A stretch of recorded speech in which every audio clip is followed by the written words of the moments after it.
एक बयान आया है, पहले वो बयान आपको सुना देते हैं, फिर हम करते हैं चर्चा।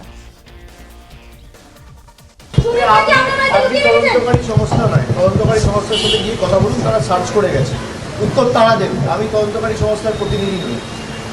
আপনি দরকার হলে রিপাবলিক ছেড়ে তদন্তকারী সংস্থায় চাকরি করুন। লুকিয়ে রেখেছি কি না আমার পুরো বাড়ি সার্চ হয়েছে, উত্তর তদন্তকারী সংস্থার প্রতিনিধিদের জিজ্ঞেস করুন। ओंकार हमारे सहयोगी जुड़े हुए हैं। ओंकार, ये सुमित कितने इंपॉर्टेंट व्यक्ति हैं? जब अभिषेक बनर्जी के गेट का ताला तोड़ा गया है तभी समझ में आ गया, लेकिन इस वक्त ये जो गिरफ्तारी की तलवार लटक रही है अभिषेक बनर्जी पर, कितना समय उनके पास एक्चुअली बाकी रह गया है? जी देखिए, अभिषेक बंदोपाध्याय के अलग अलग मामले पर जैसे कि देखा जा रहा है उनको घेरा जा रहा है। सिर्फ विधानसभा में सिग्नेचर घोटाले मामले नहीं, इसके अलावा अभिषेक बंदोपाध्याय ने चुनाव के दौरान जो भड़काऊ भाषण दिया था डीजे चलाने जैसा, उस पर भी कल नोटिस दिया गया है सीआईडी को। लेकिन आज जैसे कि देखा गया, आज सुबह करीब 4 बजे अभिषेक बंदोपाध्याय के घर पर सालबनी थाने के पुलिस और कोलकाता कालीघाट थाने के पुलिस पहुंच गई। और ये मामला जो है, ये मामला सुमित राय के है। सुमित राय कौन है? सुमित राय है अभिषेक बंदोपाध्याय के पीए। हाल ही में पश्चिम मिदनापुर से जैसे कि एक जमीन भ्रष्टाचार मामले पर सबसे पहले पूर्व विधायक सुजय हाजरा को गिरफ्तार कर लिया गया, और सुजय हाजरा से पूछताछ करने के बाद, उनका कागजात देखने के बाद जो पुलिस के सामने आया कि करोड़ों रुपए सुमित राय के अकाउंट में ट्रांसफर किया गया था सुजय हाजरा द्वारा।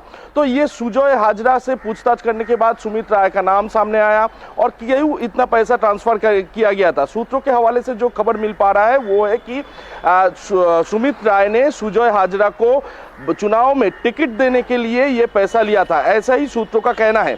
तो इस वजह से कल जैसे कि देखा गया, देर रात को सुमित राय का ट्रैवल लोकेशन कालीघाट में स्थित अभिषेक बंदोपाध्याय के घर के आसपास मिला। तो सुबह करीब 4 बजे अभिषेक बंदोपाध्याय के घर पर सालबनी थाना के पुलिस और कोलकाता के पुलिस पहुंच गया। और पहुंचने के बाद आप नजर बनाए रखें, अभी तो मुश्किलें जो हैं वो बढ़ती ही चली जाएंगी। आपकी दी हुई इस पूरी डिटेल से समझ में आ रहा है, सवाल वही है कि कितने दिन बाकी हैं? देखिए, अगर ट्रैक रिकॉर्ड देखिएगा भारतीय जनता पार्टी का, तो वो ये है कि किसी बड़े नेता को गिरफ्तार नहीं किया जाता है सरकार से हटाने के बाद भी। बीजेपी चुनाव जीत जाती है लेकिन अरेस्ट नहीं करती है।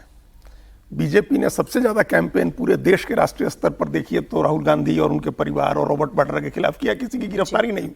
लालू यादव के परिवार के खिलाफ हुआ, किसी की गिरफ्तारी नहीं हुई। अखिलेश यादव के खिलाफ, उनके परिवार के लोगों के खिलाफ हुआ, किसी की गिरफ्तारी नहीं हुई। बड़े नेता, आमतौर पर जो मुख्य विपक्षी हैं, उनके नेताओं को भी भारतीय जनता पार्टी की जो सरकारें बनती हैं वो गिरफ्तार नहीं करती हैं। अब अभिषेक बनर्जी हो सकता है कि अपवाद हो, उनको गिरफ्तार किया जाए, क्योंकि अभिषेक बनर्जी के खिलाफ बहुत ज्यादा गुस्सा है लोगों में, और आम लोगों में ही नहीं, तृणमूल कांग्रेस के अपने लोगों में भी बहुत गुस्सा है। तो हो सकता है कि ये अपवाद बनाया जाए। लेकिन अभी जो हम मामले देख रहे हैं वो मामला क्या है कि भड़काऊ भाषण दिया, वो मामला यह है फर्जी साइन का। अब ये टिकट बेचने में पैसे लिए, ये तो इस नाम पर जाइएगा तो सब पार्टी के सारे नेता पकड़े जाएंगे। बीजेपी के बड़े नेताओं को छोड़ दे, जो मान लीजिए, या बीजेपी को छोड़ दे जहां पैसे का खेल नहीं होता है, तो बाकी सारी पार्टियों में लोग पैसे का खेल करते हैं। टिकट पैसा लिए बिना टिकट देते ही नहीं है। तो ये पकड़ा जाए अगर, तो इस तरह के मामलों में अगर पकड़े जाते हैं, अभिषेक बनर्जी के खिलाफ बड़े इशूज हैं, बड़े इशूज।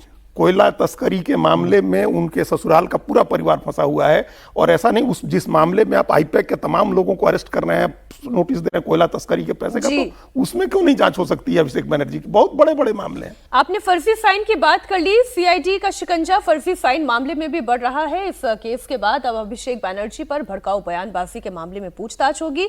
सीआईडी ने अभिषेक बनर्जी को चुनाव के दौरान हेट स्पीच देने के मामले में भी नोटिस दिया।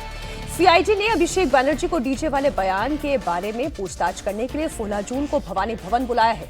सीआईडी ने कल शाम अभिषेक बनर्जी के कालीघाट वाले घर पर नोटिस दिया। 14 जून को उनसे फर्जी साइन वाले मामले में पूछताछ होगी, और सीआईडी की कार्रवाई से अभिषेक बनर्जी बहुत भड़के हुए हैं। वो ये कह रहे हैं कि अगर उनका डीजे वाला बयान भड़काऊ है तो फिर बीजेपी नेताओं के बयान का क्या, उन पर एफआईआर दर्ज क्यों नहीं हुई? যে মামলায় আজকে আমাকে নোটিশ দিতে এসছে, আমি বলেছি 4 তারিখের পর ডিজে বাজে। আমি প্রশ্ন করতে চাই যে আমি যদি সত্যি কোনো ভুল বলে থাকি, আমি এই স্টেটমেন্টগুলো কবে করেছি? নির্বাচন চলাকালীন। নির্বাচন যখন চলছে, ল অ্যান্ড অর্ডার, আইন শৃঙ্খলা, কার আন্ডারে? ইলেকশন কমিশনের আন্ডারে। মমতা বন্দ্যোপাধ্যায়ের আন্ডারে তো ছিল না। তাহলে তখন আমার বিরুদ্ধে এফআইআর হলো না কেন? ইলেকশন কমিশনের বিরুদ্ধে কমপ্লেন হলে ইলেকশন কমিশন আমার বিরুদ্ধে ব্যবস্থা নিল না কেন? তার কারণ আমি যদি ডিজে বাজানোর কথা বলে থাকি, দেশের স্বরাষ্ট্রমন্ত্রী বলেছেন তৃণমূলের লোকেদের উল্টো করে ঝুলিয়ে দিয়ে সোজা করে দেবো। बंगाल से ही एक और बड़ी खबर है। ममता सरकार में मंत्री रहे टीएमसी के कद्दावर नेता मदन मित्रा पर ईडी ने शिकंजा कस दिया है। मदन मित्रा के घर समेत 7 ठिकानों पर ईडी ने रेड की है। ईडी ने नगर पालिका भर्ती घोटाले के मामले में मदन मित्रा के ठिकानों पर छापेमारी की है। मदन मित्रा इसमें कोई दो राय नहीं, ये वो नेता हैं जो ममता बनर्जी के साथ शुरुआत से रहे हैं। मदन मित्रा का क्या होने जा रहा है? ये देखिए, मदन मित्रा जो है ममता बनर्जी के बहुत करीबी हैं और इस बार भी जीते हैं, लेकिन साथ ही साथ इनका जो हाई हैंडेडनेस है अपने क्षेत्र में, मतलब इनका व्यवहार ऐसा रहता है जैसे कि अपने विधानसभा क्षेत्र के, एक तो बयानबाजी बहुत कंट्रोवर्शियल करते हैं, हल्की बयानबाजी करते हैं। उसके अलावा 2021 के बाद से अभी तक अगर इनको देखिए तो अपने क्षेत्र में जितने भी विपक्षी थे उनके खिलाफ अपने पक्ष के लोगों को उन्होंने कहा कि उनकी मरम्मत करो, उनका इलाज करो, तो वो है। और उसके साथ भ्रष्टाचार की भी बात है, अक्सर कंट्रोवर्सी में आते हैं। ममता बनर्जी के साथ रहेंगे या ये भी चले जाएंगे? अब देखिए, बंगाल का जो अभी चरित्र दिख रहा है उसमें बड़ा वो महुआ मोइत्रा ने एक बात कहा कि जब सायोनी घोष जा सकती है तो बड़ा मुश्किल है मेरे लिए कहना कि कौन रहेगा कौन नहीं करेगा। पता नहीं वो अपने बारे में कितनी श्योर है, तो ये बहुत मुश्किल है। लेकिन ये बात देखिए, जो मदन मित्रा की बात हो, अभिषेक बनर्जी की बात, अभी एक ममता बनर्जी के ऊपर भी एफआईआर हुई है जो उन्होंने कम्युनिटी वाले बयानबाजी की। अगर एक कम्युनिटी है हमने संभाल रखा है, अगर आज छोड़ दें तो आप सब लोग, हिंदू कम्युनिटी को उन्होंने कहा कि आप सब लोग खतरे में आ जाएंगे, आपके लिए मुश्किल हो जाएगी। तो ये सारी की सारी बात देखिए, अभी टीएमसी को वही बात है कि घेरने की भी तैयारी हो रही है।